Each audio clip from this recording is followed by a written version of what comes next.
আসসালামু আলাইকুম। আপনারা দেখছেন মাই গার্ডেন চ্যানেল। তো যে গাছটি আপনারা সামনে দেখতে পাচ্ছেন সেটি হলো একটি লাল ভ্যারাইটির জামরুল গাছ। এ গাছে এবার অনেক ফুল এসেছিল। আমি তো ভেবেছিলাম ভালো ফলন পাবো, কিন্তু আবহাওয়ার পরিবর্তনের কারণে, রোদের প্রচুর টেম্পারের কারণে এবার অনেক ফুল ফল ঝরে গিয়েছে। কিছু ফলই রয়ে গেছে ৫-৭টা মতো। সে ফলগুলো কেবল লাল আকৃতির ধারণ করেছে।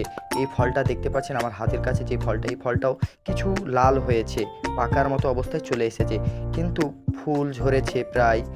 আর কাঁচা কাঁচা ফলও ঝরে গেছে, অনেক ঝরেছে লাল হওয়ার আগে অবস্থায়। তো গাছটাতে দেখতে পাচ্ছি আবার কি অনেক কুশি নিয়েছে।